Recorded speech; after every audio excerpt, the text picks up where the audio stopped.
Morning girls. इससे पहले चौपाई में हमने ये जो हम कर रहे हैं राम लक्ष्मण परशुराम संवाद, उसमें हमने देखा कि परशुराम जी जो उनके मुनि हैं राम लक्ष्मण के विश्वामित्र, उनसे वो कहते हैं कि आप ही की वजह से मैं इनको छोड़ रहा हूँ, नहीं तो इनको मेरा स्वभाव बता दीजिए। आज हम आगे देखते हैं इतनी बात। और वो उनको बिल्कुल ऐसे कमज़ोर समझ रहे हैं, जैसे कि मैंने आपको बताया था कि वो गन्ने की खान के समान उनको समझा, जबकि वो लोहे की तलवार के समान क्या हैं, बहुत पराक्रमी बलशाली हैं। अब इतनी बात सुनकर जो लक्ष्मण जी हैं वो बोलते हैं, कहे लखन मुनि सील तुम्हारा। हे मुनि यानी परशुराम जी, लक्ष्मण बोल रहे हैं, हे परशुराम जी, हमने आपके स्वभाव के विषय में जाना। को नहीं जात विदित संसारा, और संसार में ऐसा कौन व्यक्ति है जो आपके स्वभाव को नहीं जानता। मात पितई उऋण भय नीके, आपने अपने माता पिता का जो ऋण था उसको चुका दिया है। गुरु ऋण रहा सोच बरजी के, और जो आप गुरु का ऋण यानी शिव जी के धनुष को तोड़ने वाले का जो गुरु का ऋण है वो अब आपके मन में है कि आप उसको कैसे उतारें। जो जनु माँ हमरे माथे गाड़ा, और जो कि आप जो शिव जी का जो ऋण है उसको आपने हमारे माथे गढ़ दिया, यानी हमारे ऊपर आपने उसको मन दिया कि आप हमारे से उसको उतारना चाहते हैं। एक बात और बता दूँ यहाँ पर, जो माता पिता इनके जमदाग्नि, परशुराम जी के पिता जो हुए हैं जमदाग्नि हुए हैं, उन्होंने तब एक बार उनके पास में कामधेनु गाय थी, और वो जो सहस्बाहु थे वो उसको लेना चाहते थे। सहस्बाहु का नाम है कार्तवीर्य। वो शिकार करते हुए जमदाग्नि के आश्रम में आए, और जमदाग्नि के पास गाय जो थी कामधेनु गाय, वो इच्छा पूर्ति करने वाली गाय थी, और उन्होंने उससे लेना चाहा तो लेकिन ऋषि ने उनको मना कर दिया, और सहस्बाहु ने बलपूर्वक यानी अपने पराक्रम से उस कामधेनु का अपहरण कर लिया। इस पर क्रोधित होकर परशुराम जी ने सहस्रबाहु का वध कर दिया था, जबकि उनके पिता जो थे जमदाग्नि, उन्होंने उसकी निंदा की और परशुराम को प्रायश्चित करने के लिए कहा। उधर जो सहस्रबाहु के पुत्रों ने भी क्रोध में आकर ऋषि जमदाग्नि का वध कर दिया, और इस पर फिर से परशुराम जी और क्रोधित हो गए, और उन्होंने पृथ्वी को क्षत्रिय मीन्स जो राजा हैं उनसे रहित कर दिया, विहीन करने की एक प्रतिज्ञा ली। तो इस प्रकार उन्होंने अपने माता पिता का जो था ऋण सहस्रबाहु का वध करके चुका दिया। इसलिए आपको ये कहानी हमने यहाँ लिंक करके बताई है। अब आगे जो है शिव जी का, यानी जो उनके गुरु हैं शिव जी, उनका ऋण उतारना चाहते हैं। तो यहाँ पर लक्ष्मण जी कहते हैं कि आप वो हमारे ही सिर बढ़ना चाहते हैं। दिन चली गए ब्याज बढ़वाड़े, और यदि अभी आपने इस ऋण को नहीं चुकाया तो समय पड़ने पर ये क्या हो जाएगा, इस पर ब्याज और अधिक बढ़ जाएगा। अब आनो बिहारी बुलाई, आप किसी ऐसे व्यापारी को बुला लीजिए जो कि इसका अभी बता दे कि कैसे इसका निर्णय करना है, यानी इसी समय आप निर्णय कर लीजिए अपने गुरु के ऋण से उऋण होने का। तुरंत देव में थैली खोली, और मैं अभी के अभी आपको पूरा ब्याज चुका दूंगा, मैं अपनी थैली खोलकर सारा कुछ दे दूंगा। सुनी कटु वचन कुठार सुधारा। अब फिर से परशुराम जी ने जब लक्ष्मण जी के कटु वचन सुने, तीक्ष्ण वचन सुने, तो उन्होंने फिर से अपना परसा हाथ में पकड़ लिया। हाय हाय सब सभा पुकारे, और इसी बीच में जो सभा में उपस्थित राजा थे उनमें सब में हाहाकार मच गया कि दोनों के बीच कैसे वार्तालाप हो रहा है, ये सही नहीं है जो लक्ष्मण जी ने कहा। भृगुवर परसु दिखाओ मोही, विप्र विचार बचो नृप दोही। भृगुवर परसु दिखाओगे, अब वो कहने लगे कि ये भृगुवर यानी परशुराम जी मुझे हर बात पर क्या दिखा रहे हैं, परसा दिखा रहे हैं, लेकिन मैंने इनको विप्र जानकर मैंने इनको बचाया। जो राजाओं के द्रोही हैं कौन, परशुराम जी, मैंने इस ब्राह्मण, विप्र कहते हैं ब्राह्मण, समझकर इनको छोड़ दिया। मिले ना कबो सुभट रन गाढ़े, लगता है इनको सुभट कहते हैं, कोई योद्धा युद्ध भूमि में, रण मीन्स युद्ध भूमि में कोई बलशाली योद्धा से इनकी भेंट नहीं हुई है। द्विज देवता घरे के बारे, ये सिर्फ अपने घर के ही देवता हैं। यानी जैसे ब्राह्मण होते हैं, ब्राह्मण घर में ही अपने पूजे जाते हैं, तो लक्ष्मण जी कटाक्ष करते हुए उन पर कहते हैं, लगता है कि ये बस अपने ही घर के ब्राह्मण देवता हैं।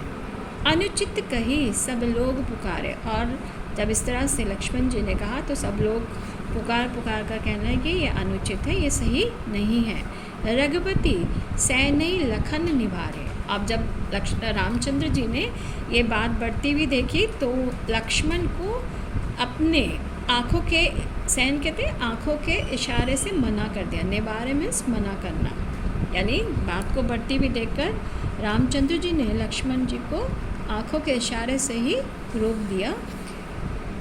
लखन उत्तर आहुति सरस, भृगुवर कोप कृसानु, बढ़त देख जल सम बचन, बोले रघुकुल भानु। लखन उत्तर आहुति सरस, यानी जो लक्ष्मण जी हैं उन्होंने भृगुवर कोप कृसानु, कृसानु कहते हैं उनके परशुराम जी के क्रोध को बढ़ाने में, उनके जो लक्ष्मण जी के वचन हैं उन्होंने आग में घी डालने का कार्य किया। यानी जैसे जैसे लक्ष्मण जी कटु वचन बोलते गए तो परशुराम जी का जो क्रोध है वो बढ़ता गया। बढ़त देख जलसम वचन, बोले रघुकुल भानु।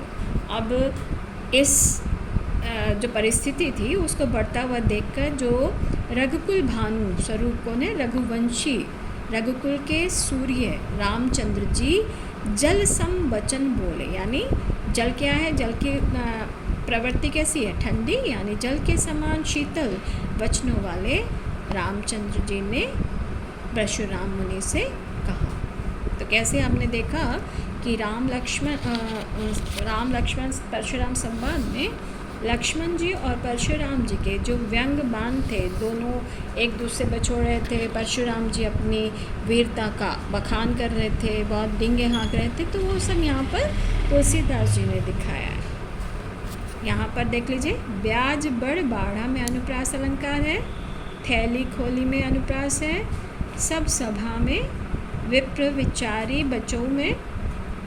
यहाँ पर आप देख लीजिए, लखन उतर आहुति सरस में आपका उपमालंकार है, भृगुकुल कोप समान उसमें भी उपमालंकार है, जल सम वचन में भी आपका उपमा अलंकार है। ठीक है, तो इस तरह से आपने देखा जो तुलसीदास जी की काव्य सौंदर्य में भाषा अवधी भाषा है, चौपाई और दोहा छंद है, और उन्होंने अलंकार में अनुप्रास अलंकार का बहुतायत से प्रयोग किया, लेकिन कहीं कहीं पर रूपक और उपमा भी है, वो आप ध्यान रखिएगा। ठीक है, अब इसके प्रश्नोत्तर कर लेते हैं। परशुराम के क्रोध करने पर लक्ष्मण जी ने धनुष के टूट जाने के लिए कौन कौन से तर्क दिए, इसमें आपको देना है। परशुराम जी के क्रोध करने पर लक्ष्मण जी ने जो तर्क दिए कि हमने, एक तो यही आ जाएगा कि बचपन में इतने धनुष तोड़े थे, तब तो आपने हम पर कभी क्रोध नहीं किया। दूसरी है कि हमारी नज़र में तो सारे धनुष क्या हैं, एक समान हैं, और इस पुराने धनुष को तोड़ने से हमारी क्या लाभ और हानि हो सकता है, और राम ने तो इसको छुआ ही था और ये धनुष टूट गया। ठीक है, परशुराम ने क्रोध करने पर राम और लक्ष्मण जी की जो प्रतिक्रियाएँ हुई उनके आधार पर दोनों के स्वभाव के विषय में आप बता देंगे। यानी राम और लक्ष्मण, राम क्या है, विनम्र है, बड़ों का सम्मान करने वाले हैं। लक्ष्मण जी क्या हैं, उग्र स्वभाव के हैं, क्रोध आ जाता है, थोड़े बड़ बोला हैं, तो दोनों में डिफरेंस है। तो वो आपको पाठ के आधार पर लिखना होगा उनके स्वभाव के विषय में। लक्ष्मण और परशुराम के संवाद का जो अंश आपको सबसे अच्छा लगा उसे अपने शब्दों में यानी संवाद शैली में लिखेंगे। ये आपको आपकी पाठ के आधार पर जो भी आपको आपकी पसंद है उसके अनुसार संवाद शैली, जैसे कि आपने 9th में भी लिखा था, उसके आधार पर लिखेगा। परशुराम ने अपने विषय में सभा में क्या क्या कहा, निम्न पद्यांश के आधार पर बताना है कि वो बाल ब्रह्मचारी हैं, अत्यधिक क्रोधी हैं, उन्होंने क्षत्रिय कुल का कि वो विद्रोही हैं, ये सारा संसार जानता है। अपनी भुजाओं के बल से उन्होंने ब्राह्मणों को कई बार भूमि को दान दे दिया है और उन्होंने सहस्रबाहु राजा की भुजाओं को काट दिया है।